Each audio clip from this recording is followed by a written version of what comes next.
Mm.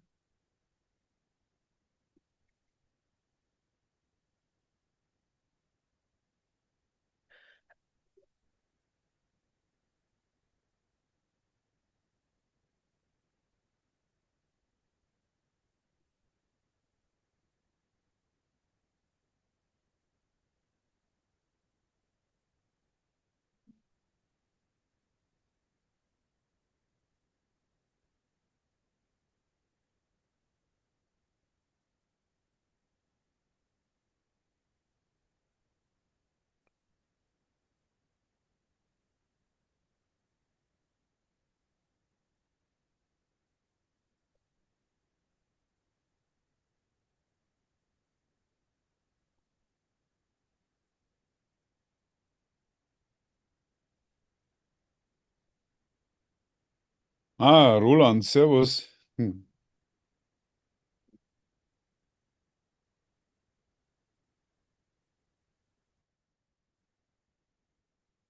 Kannst du uns hören, Roland? One, two, three. Um, I can hear you, Martin. okay, thank you. Mm, So Roland is fighting with his microphone again. mm. Exactly, and I won the battle. Hi, Martin. Hi, everybody. Okay, hello. Today is a small meeting. Is my guess. Somehow. Um, yeah, I don't know why. Okay. Sometimes it's bigger, sometimes it's smaller. I I didn't get why. I had an interesting talk today, Roland. Yeah. I met an ideation expert, Okay. and the ideation expert is he has dozens of clients, and he supports them all over Europe in developing ideas. And he was interested in whether or not what can be done with patent drafting software. And he I mean, you were in the last meeting, right? Where we said use the Microsoft Copilot Studio, and then you have a generative AI that is comparable with what ChatGPT did 1.5 years ago.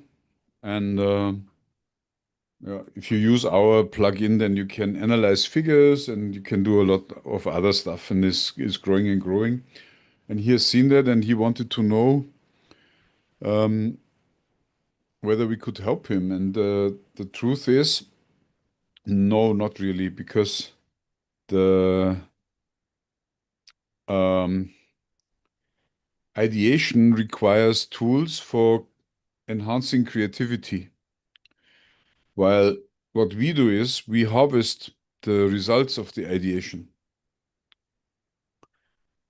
And Okay. That means there is no appropriate generative AI for aviation industry. Do I get that right? ideation is very little, very few. There are some out there, but um, it's quite, how to say, it's not as straightforward, because you need to do these iterations that we looked at, and where we bored Rich McDonald so much when I had this ongoing discussion about if you want to innovate in the food and beverage industry, do you start with a market overview of one of the many marketing companies, or do you start with anything, and as long as it solves a problem?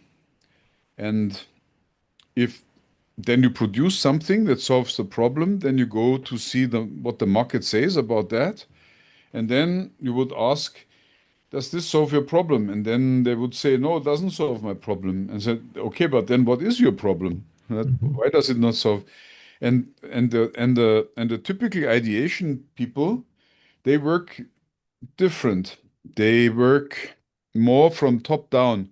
Like when they create a new beverage, they would get one of those market studies. Ah, hello, Jürgen Brügel. Um, you are the right one. They start top down. What is the right thing to do? And I believe it's good to have a marketing review by one of those Frost and Sullivan or whatever, but it would not give you exactly what you need to produce.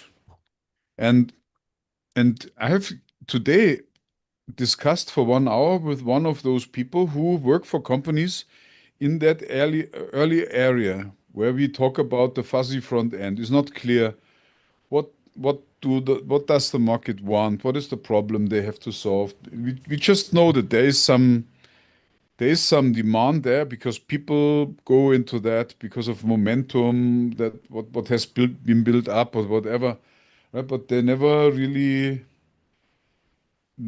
talk. Those Frost and Sullivan people never really ask questions that would lead to what is the problem that you have, and then refine that problem by finding out if that doesn't solve your problem, does maybe that solve your problem, or that one, or that one, or that one. So, Michael, I went through all the materials and the lists that you sent, and that is all good for background search before you start developing. But the real developers, they don't go for Frost and Sullivan marketing researchers. And we can ask a serial innovator because we have one here. Jürgen, what's your Martin, take on Martin, this?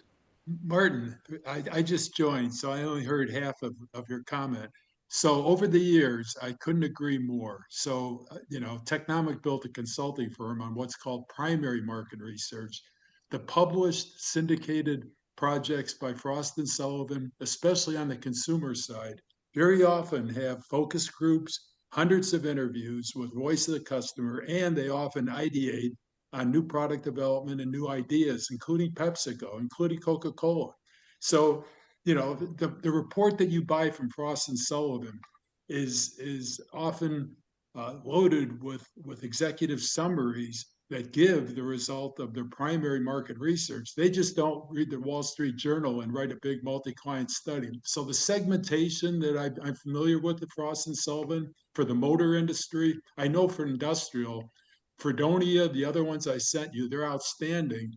And I know for a fact that PepsiCo buys multi-client beverage studies that give ideas for what do you do about IPA beer? What do you do about orange juice? They spend millions of dollars on those off-the-shelf studies. Of course, and but again, when it comes to the moment where the rubber hits the road, the small scale iterative process for developing a product is not covered. This is where it starts. And Jürgen, when you produced your lamp, you didn't follow a market study, right? You thought, well, that might be a problem that I can solve. People want a nicer interior that they can adapt to what they want or to what is out there, right? Isn't this was the proposition? This is a proposition, and in my special case, being in the automotive Yeah. and being a loose cannon, I was called, sorry. I was able to cut out years of market research and sampling, and a company like Bosch or any tier one supplier making their own attempts to solve this and make a new product and so on and so forth. So I was at least 2 to 3 years earlier than anybody else. Yeah. Have the thing on the table. Number one, you can have the look and feel. Yeah. And what is very, very important, I know what it costs. Because very often the cash cow back in the years was the software. The companies, the tier ones came in and were complaining, oh, yeah. But the software is so complicated and so on. And I always had a pack of tempo tissues, paper tissues in my bag and put it on the table. It's for you. I will give you the software for free. It's nothing. Forget the software. So this is where my colleagues at purchasing had a big grin on their face and said, okay, so now let's renegotiate it. So we knew what it is, we knew how much it cost, and so on. If you go via all these, you can do marketing firms, as you mentioned, but also wait on the tier ones to come up with innovations and ideas.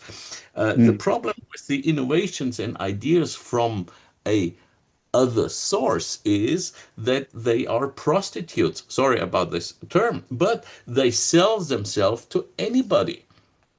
So you know exactly that Mercedes will get the same offer, or Audi, whatever, Toyota. So Okay. you're not the one. If you do this in-house, well, if other people want it, they have to pay royalties. Okay. Well, Jürgen, if I may. Yes. So, yeah, so there's off-the-shelf multi-client studies, and like you said, they'll sell it to anybody. And then there's single client proprietaries, and that's not Frost and Sullivan. That might be an LED company going to a BCG. Then there's companies, I'll tell you for a fact, in LEDs, there's DataQuest. DataQuest does multi-client. They also do single client. So the people in LEDs for room lighting or for for TV screens, LCQ versus LED, ever since the dawn of LEDs, DataQuest and others have done both multi-client, and the big consulting firms have done single client, where they do come up with ideas, and automotive interior could have been one of them. I know for a fact the lighting guys at Philips and GE and others, Sylvania Osram, buy all kinds of single client consulting projects. They also buy multi-client studies of the electronics segments. And I'm sure they bought LED projects all three ways: multi-client, or proprietary just for them, or something where they hire a single individual that's an absolute strategy expert in LEDs to do brainstorming and new ideas for automotive interior. So they didn't stand alone. The companies that do this, including Philips and others, and in the light bulb industry, spend millions of dollars on market research. Okay, Jürgen, if I may ask, Yes. did you ever systematically think about providing innovation, new products? Or is it No. all because it's in your nature and you don't really know why you did this or that? And it's a bit like Maradona, who is said that he didn't know what he did, but he just ran and he was always at the right place.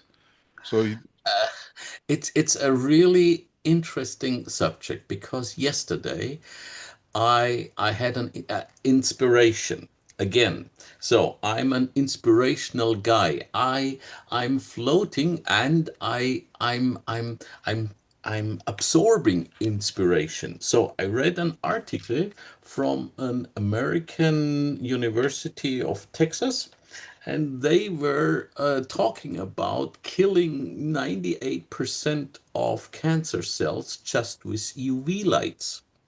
uh-huh. And suddenly my brain was exploding. So, first of all, I looked up who it was, because universities have to write.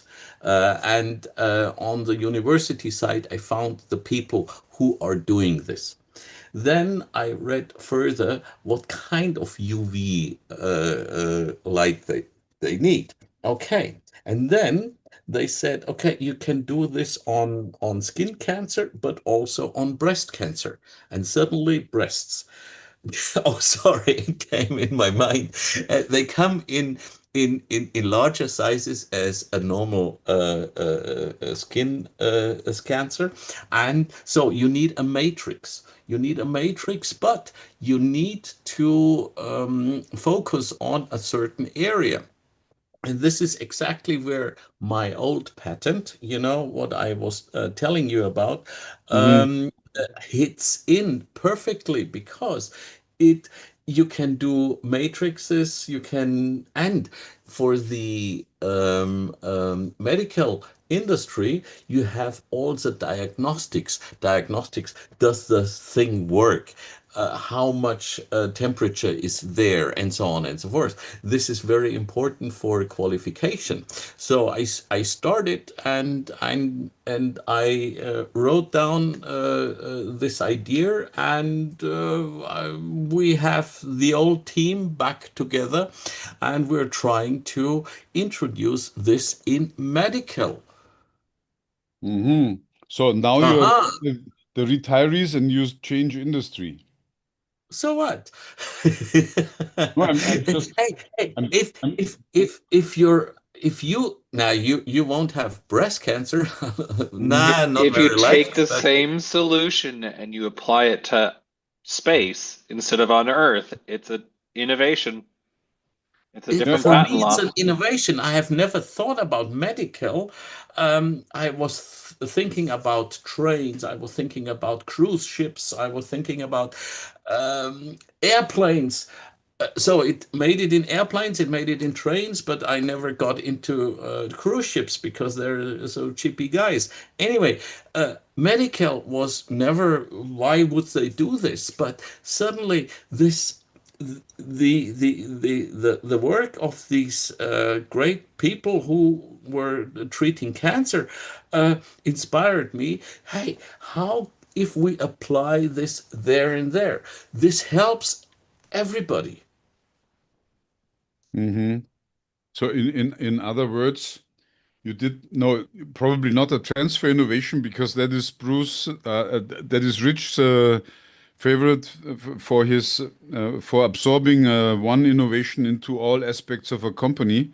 But it's more something that a related innovation, where you take one technology from one technical area to another technical area that is either neighboring or further away. That's Exactly. exactly transfer innovation. Okay. Okay, but transfer innovation is a bit more, because you come then with the aspect of absorbing it into all aspects of the absorbing company, correct? Yeah, that's true.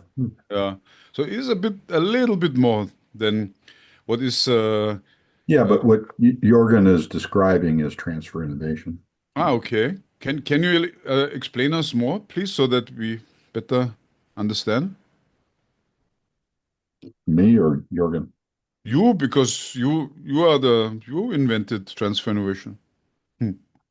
Well, I think I've said, here many times that, transfer innovation, the core concept is, taking either an in-house technology, like in Jorgen's case, and, it's been developed and applied in, the automotive industry, and then taking that and identifying adjacent markets, whether they be, close in or far out, depending on where you are in the space, and looking for other opportunities for that technology to be deployed.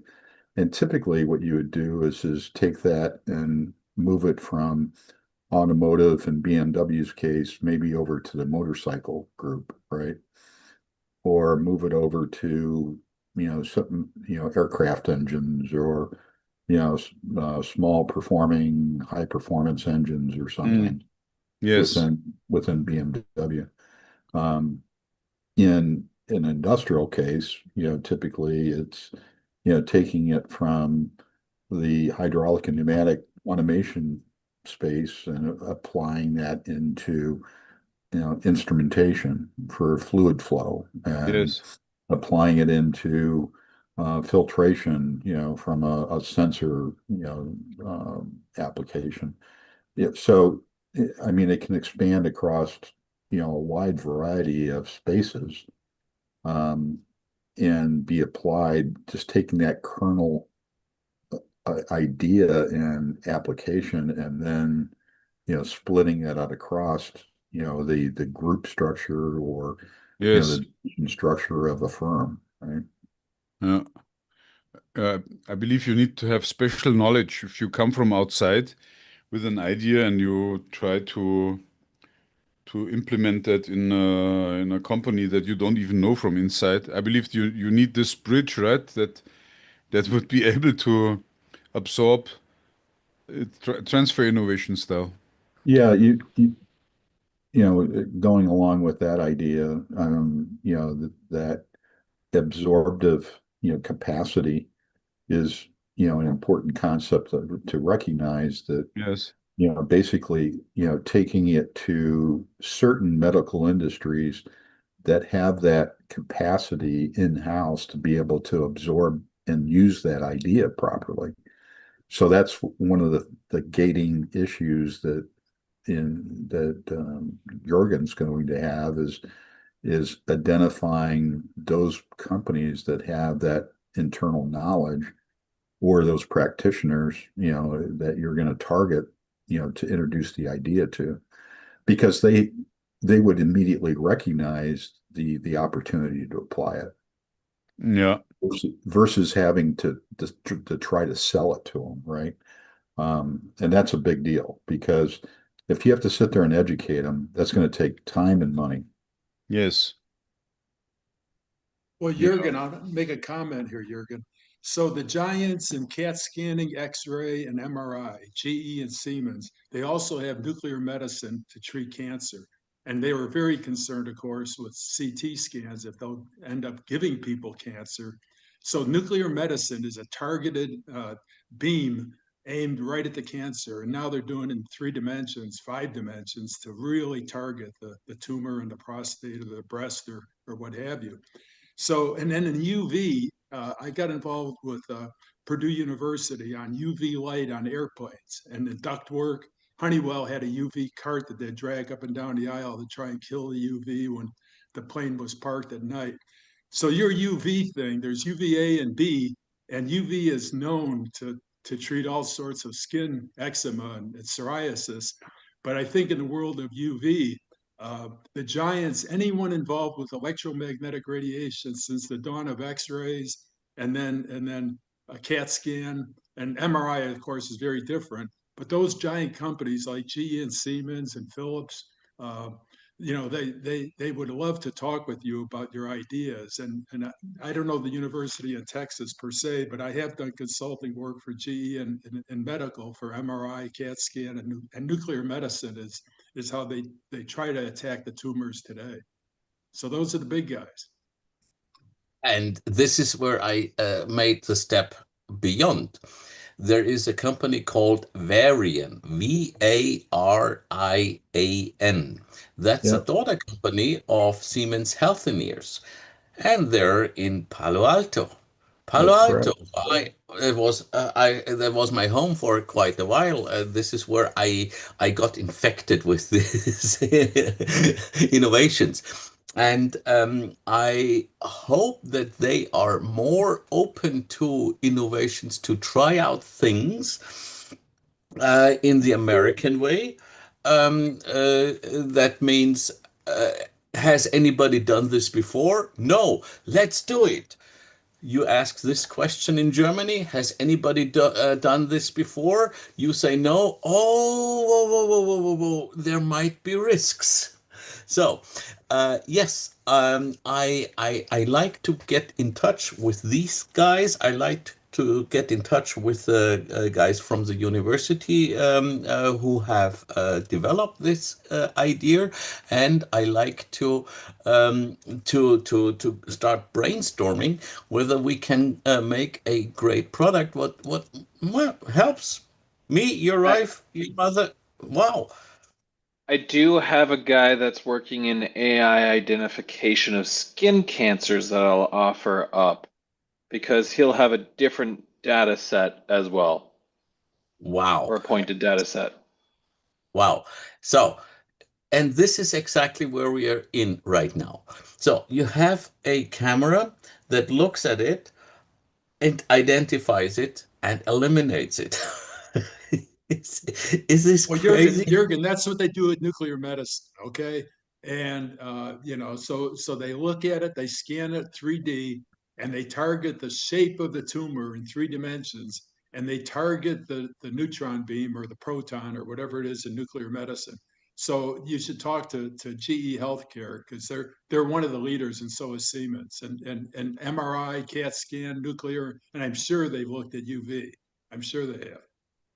Thank you for the hint. I will Yeah. definitely go for it. I would And- suggest something in addition, because last time we spoke about there are databases out there where startups could post their business idea or their product idea, and then companies who are looking for something new would use those databases for locating them.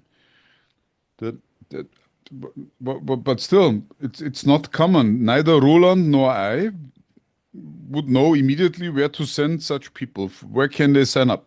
What database to use? I have no idea. Maybe there are more in the US, but I'm not aware of Germany. I know a small database in Singapore, but I believe that's a consolidated one worldwide would be nice to have. And I'm wondering why this doesn't exist. Well, Martin, so the research papers, the clinical trials and publications on cancer research and all the therapies, including chemotherapy. I'm by no means an expert, but I think targeting nuclear medicine, I think is different. Chemo is an injection. So all those research papers, and there's thousands of them, and any cancer foundation and so forth, the authors of those research papers and the latest technology for therapies for cancer are easily found. The key is it's research papers. I don't know if you're going to buy an off-the-shelf study with any of the technologies to treat cancer. I think most of them are in the academic world, or they're in the associations. But what I can tell you is a very nice idea with a research paper. But what a research paper would give you is the name of a researcher who worked in the project. And Well, that- there's a bibliography, though, with hundreds of other research papers, and it goes on to Yeah, but millions of publications. the problem is the following. I mean, as I see with this brewery that I know, all what they know is they need a new drink or a new food or something new, or maybe they need to do something very risky and go for breakthrough, breakout, radical. Entertainment. Yeah, but whatever, or maybe not, right? I don't know, but where would they look?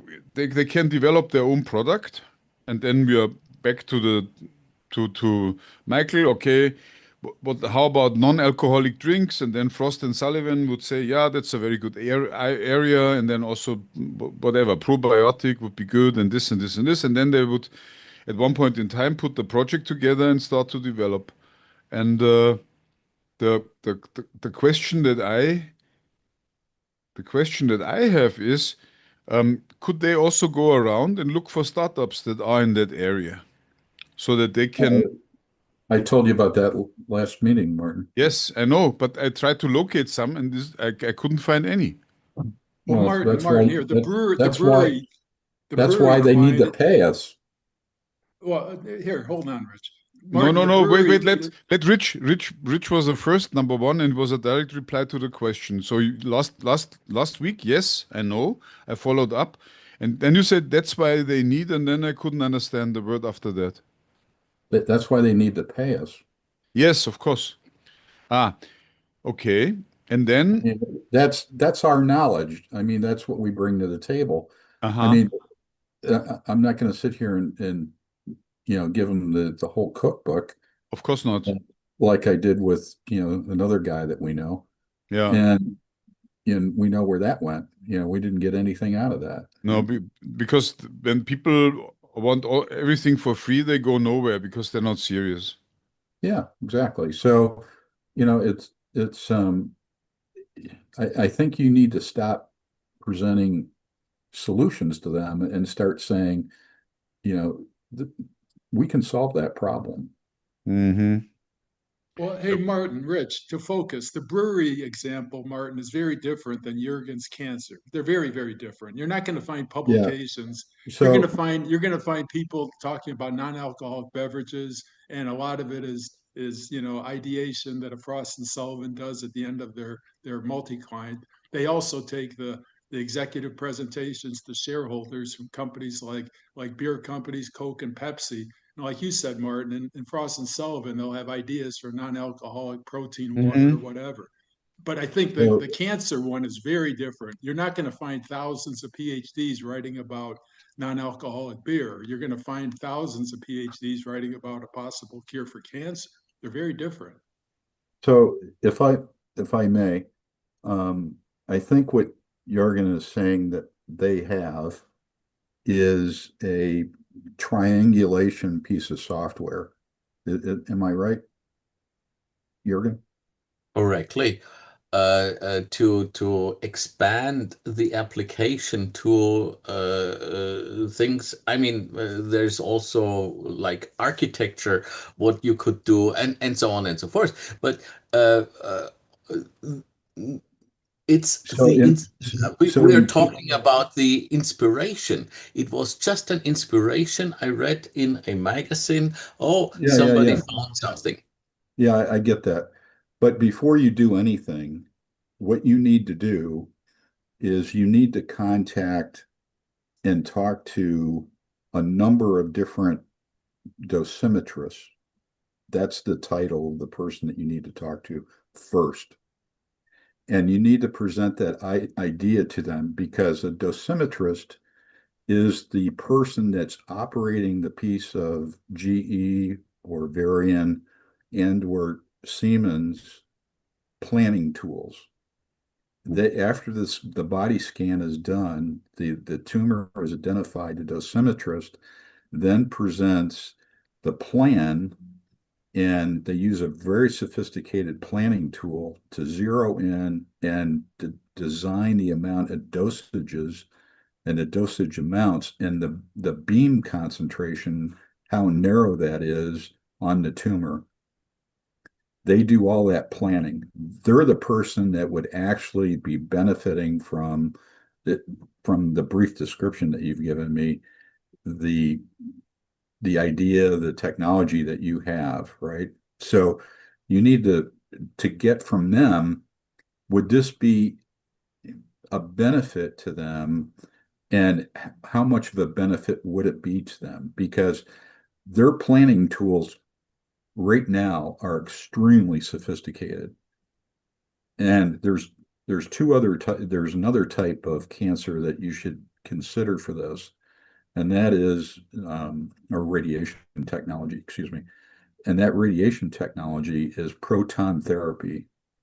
And proton therapy offers a very unique benefit to the cancer patient, in that the protons are radiated into the body, into the tumor, but they do not damage good tissue, and they do not exit the tumor like traditional radiation does. Traditional radiation enters and destroys good tissue, getting to the tumor, destroys the tumor, and destroys on the exit good tissue. So it's very, very destructive, right? Say, Rich, that person who does that is trained. They're called a dosimetrist. Okay, so in proton therapy, and I said nuclear medicine, forget injectables and chemo. That's different. But a dosimetrist takes a 5-axis piece of software, and you probably know about this. And like you said, Rich, they'll aim right at the tumor and minimize any destruction to healthy tissue. And that's done in 4 or 5 axis with a scanner, and a dosimetrist is the one who runs the machine. Google dosimetrists. They're very, very specialized in medical nuclear medicine. And that's the person that you need to talk to before you do anything, because they're going to tell you immediately if your technology could be potentially a leap forward, or is it a me too, or is it inferior to what's already available in the market? And then you can determine whether or not you want to move forward, right? Thank you for the hint. I just put in the chat the article of the University of Texas talking about this new idea and new technology how to treat cancer. And yes, it was yesterday. guys. I'm still in the consolidation phase. I need to get the right partners on board, and also to find out, and that's right now very, very helpful, whom to talk to, who are the players, who are the people to brainstorm what is needed, and those are the people who tell me what problems they have and Mhm. what would be the perfect thing to solve their problems. And um, this is like, I mean, I don't know whether it's reverse innovation, but I'm trying to solve a problem what I did not know before, what they did not know we can solve in this way, and so on. It's an iteration. It's a working together at a very early stage to find a, yeah. Well, Yeah. Jürgen, a they're good called solution. radiation therapists, okay? And Okay. there's group practices of these dosimetrists and all the cancer doctors, the oncologists they're called, right? So Mhm. there's dosimetry associates group practices, and those are the people who work for the oncologists trying to save all the lives. And there's different stages, but basically it's called nuclear medicine, but it's also a subset of radiology, which is all the scanning and everything else. Some people call it radiation medicine, rightly so. They call it proton therapy, but the dosimetrist is the one who sits there at the machine in 4 or 5 axis, and they zero in with the nuclear dose. That's a beam. I mean, it comes right out of Star Wars. It's a beam that penetrates the skin and goes after the tumor of the breast or the And, prostate or and whatever. this, and for funsies, they learned the lesson that when you press the backspace key, it doesn't delete the value of the dose or change the setting to close the aperture. Well, And so it's too late, they Joe. were It's too late. dosing You people already, way too long for well, quite a while. So they had to change softwares and innovate on how the software was being deployed because the users were using it in a way that didn't close the apertures properly.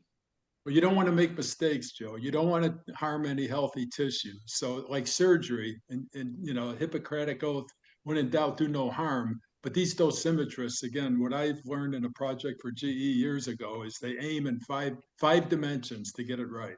A 5-axis picture of you, whatever that is. Ooh. Well, I guess they move the beam with 5-axis on a 3D scan of your tumor. That's how they do Jorgen, it.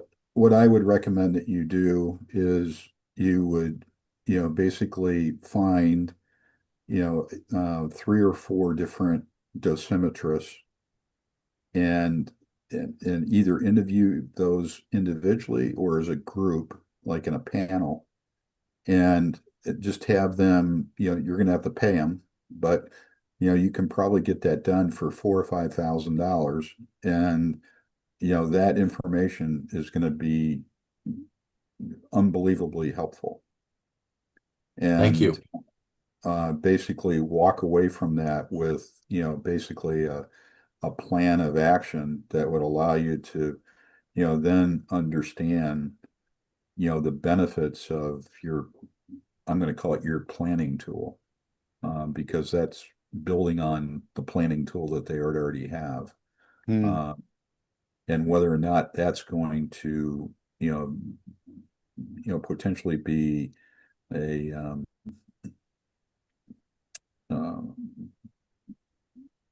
an extremely radical innovation, or is it going to be incremental, right?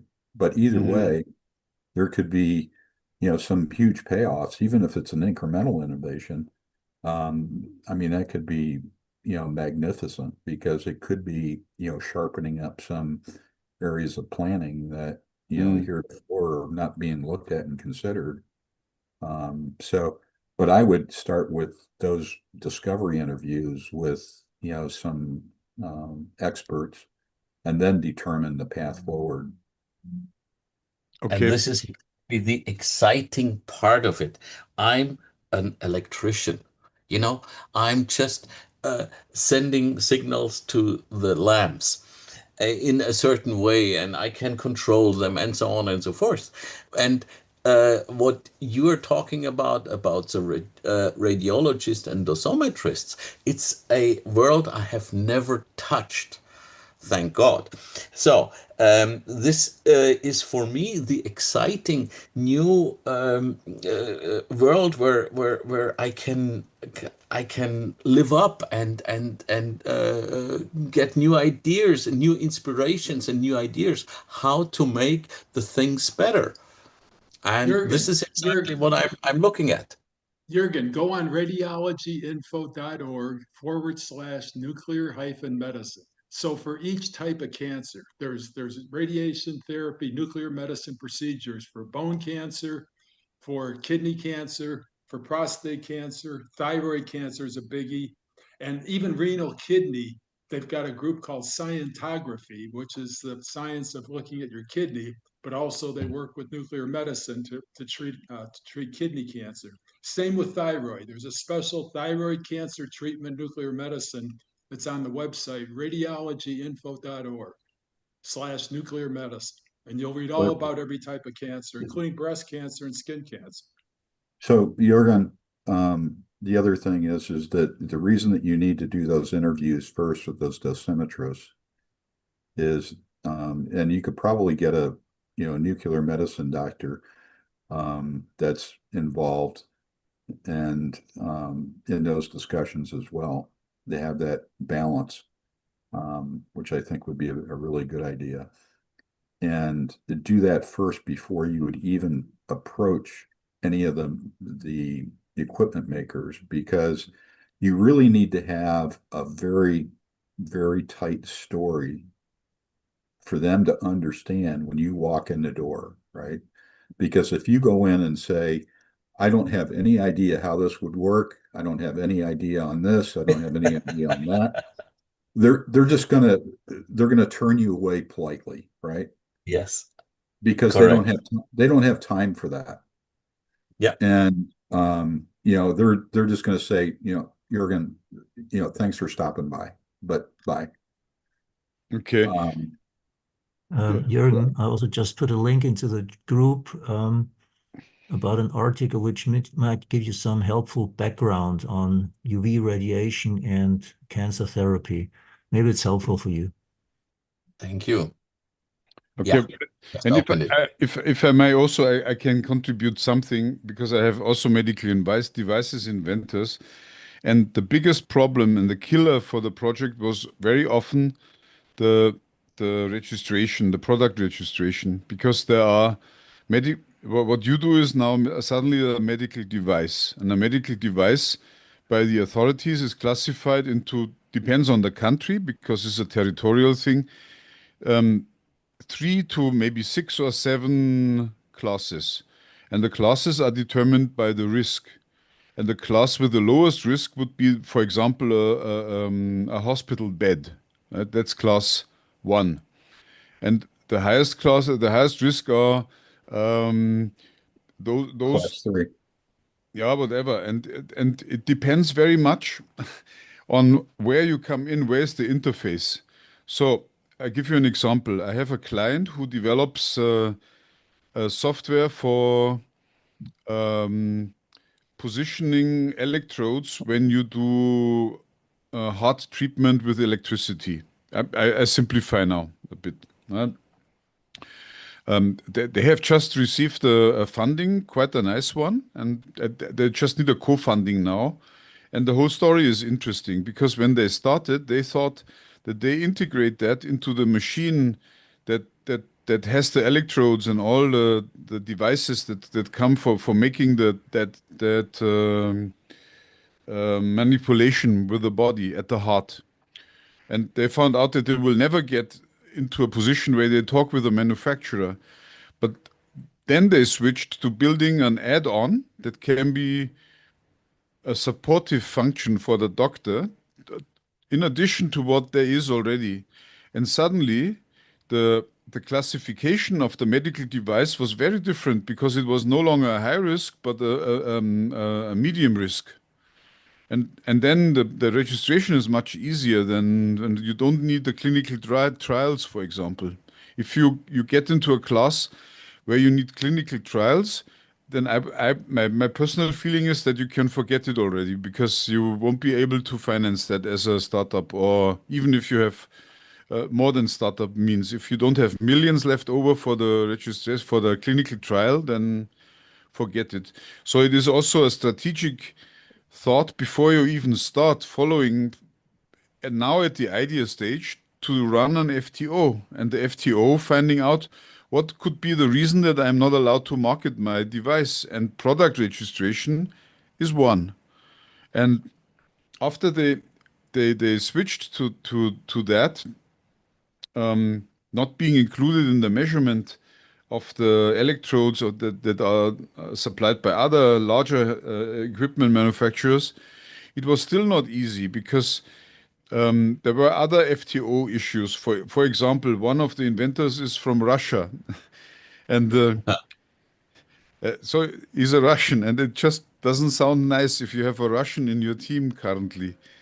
And so for me, the most complex, most difficult, and also most lethal area for innovation is the FTO, and especially in the medical field.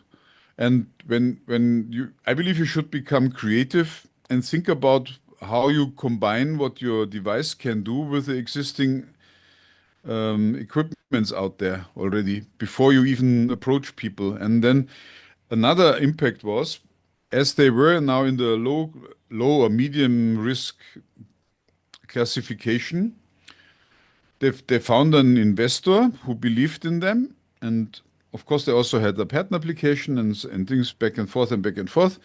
And then one of the doctors received a call because he's a scientist. He was mentioned on a paper. We have heard that route today, right, from Michael. And the doctor said, "Hey," because he was asked something, "We need something." He said, "Hey, I'm just working on a project and it's done by a startup. Maybe you want to talk with them." And suddenly the Samsung comes as and they are interested. So they are going exactly the route that Rich has described. Look for a startup who does that already. And Samsung in Asia is doing those electrode machines that are used for electrocuting parts of the heart muscle. So Say, Martin, Martin, Yes. here it's called laser ablation or the maze procedure, and the electrodes either burn the conduction in the heart. It's been around and it affects heart rhythm. So it's very popular. And yes, you're either going to do it with electrodes, and there's a Cox maze procedure. There, yeah, AFib is erratic beating of the heart. And if they get to the electrical conduction paths, look, the problem is now. Let me go back. How did they get something that is successful? They first identified the problem, and the problem was that the doctors who do that is not a surgery. I would say it's a manipulation with an electrode, and you burn some parts of the heart muscle, and then it works better than before. I'm not a doctor, so I just generalize. Actually, I've written the patent, so and I can tell you, there was no knowledge necessary about how that is done. All what they do is they use data from certain electrode points and run a new math on them, and that gives you a 3D orientation for your electrode that you insert into the body, and that can be done on top of what is already going on. So it's like you put an extra visor on your car's dashboard so that you suddenly see things that you wouldn't see before. And because they are not involved in controlling the electrodes, they are not considered to be a high-risk device. So if the positioning is done with an extra screen, and I have a second example I tell you where I had the same thing before, and that was based on that. I advised the younger startup with what I learned from the older startup. If you're not involved in the actual treatment, but you give some augmented information to the doctor, then it's much easier to get through that product registration. The other example that I have is the inspection of the colon with a optical fiber device. And colonoscopy, I believe it's called. And the problem is when you push in the optical fiber into the colon, then by pushing in the colon would elongate itself and a lot. So, and the doctor sits there at the screen and pushes in the optical fiber, and then he can measure roughly how much optical fiber he has pushed into the large intestine until he would reach the small intestine.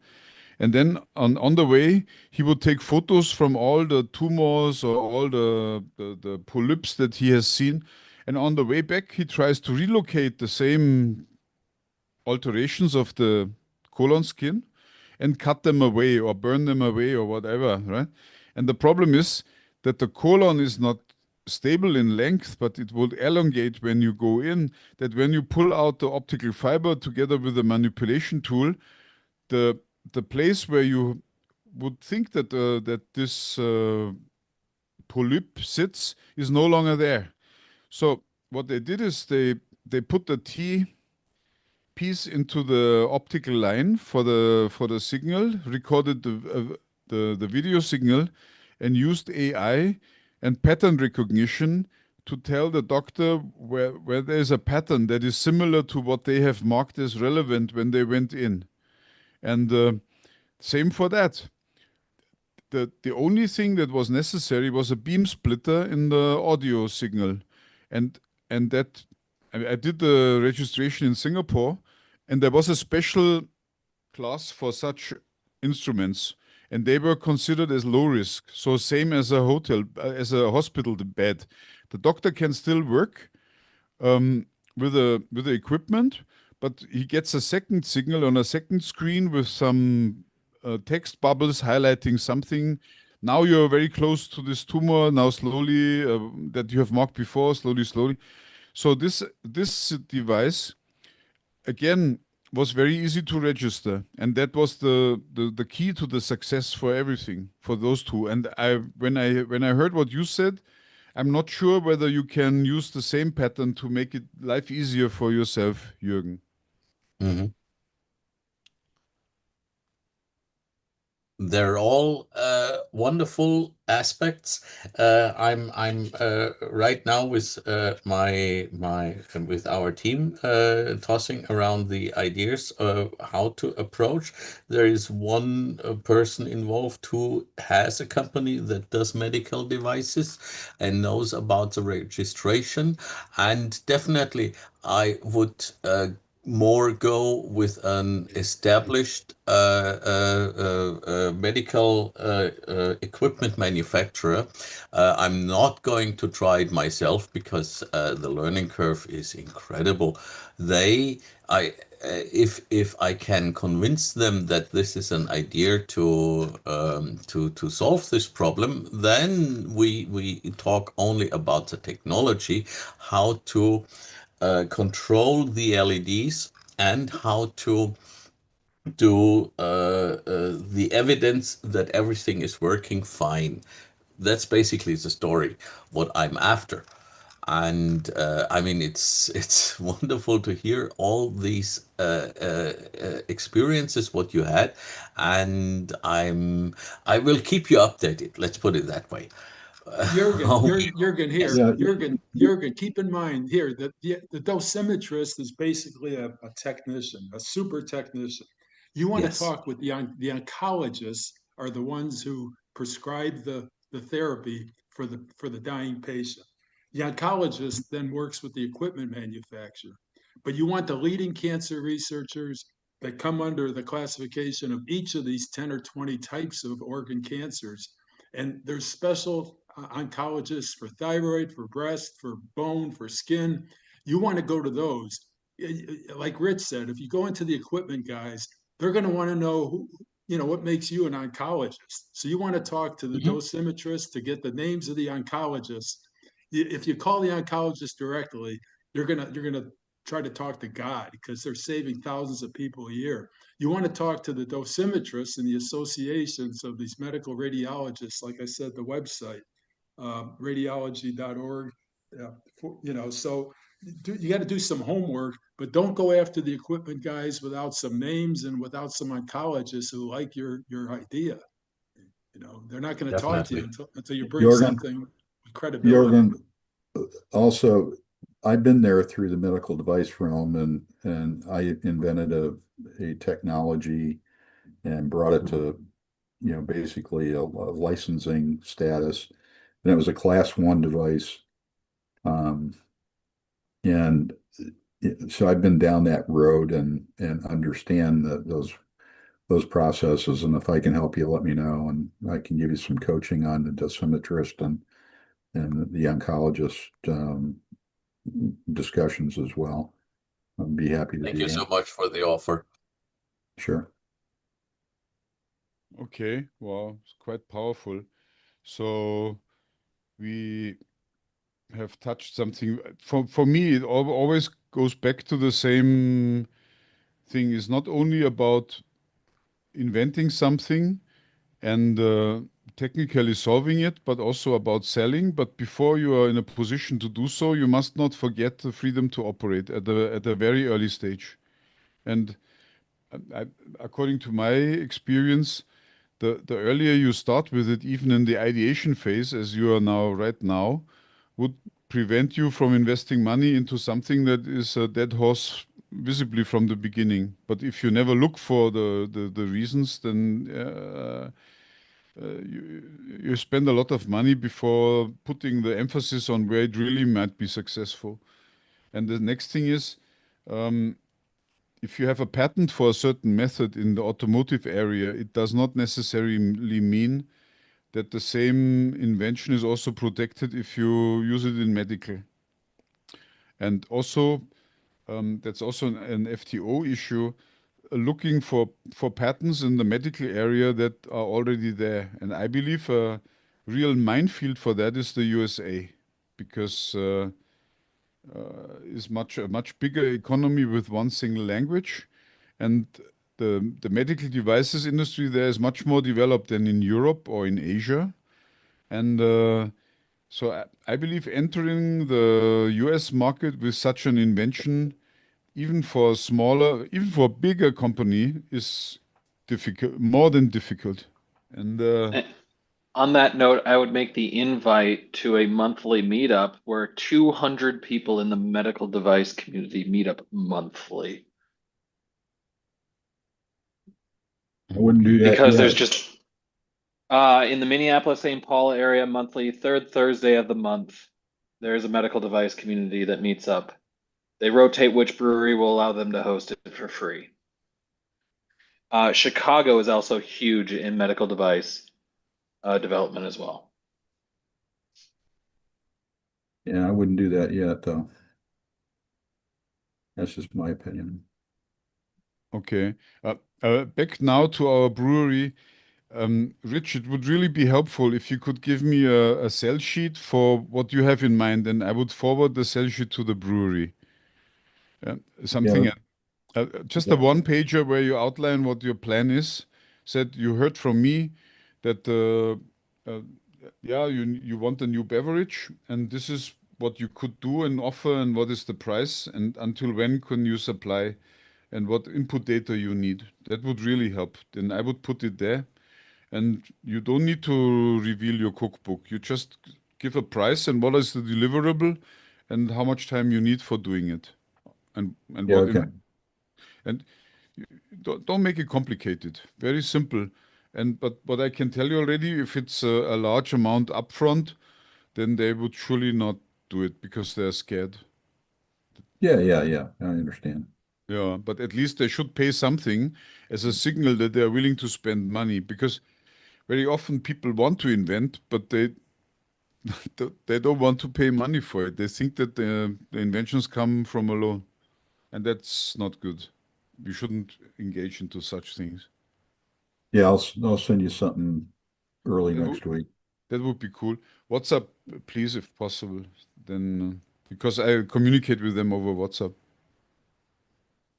Yeah, I'll send that to you, like I said, and that probably Yeah. before, well, I've got a lot going on right now, but, Yeah. and I'm going out of town, but I'll send it to you in the next 3 or 4 days. Okay, that would be cool. Thank you. Yeah, you bet. And then, yeah, I have plenty of new innovation here on my table. Yeah, enough to talk about for hours in the future. But we have reached the end of our time. There are 2 minutes left. I cut it short. Who wants the last word, the final word? Michael, you are surely keen to say something. Well, on your heart procedure, Martin, there's cryo and there's RF. So if you're still involved in medical devices to treat atrial fibrillation, let's talk over the next week or so. I've done some research. So the idea of solutions for AFib is the unmet need of the market. So if you've got any background, let's talk. Yes. Okay. You may have someone in that they're doing during the bypass adding heat. So that way the amount of time that the blood cools off doesn't cause as much complications. Thank you all and see you again next week. It was quite a good discussion and I believe Jürgen is very grateful for the input today. Yes, thank you so much for all the inputs. It's really fantastic. Thank you, Jürgen, and all the others. See you next week. Goodbye. Bye-bye. Bye. Bye.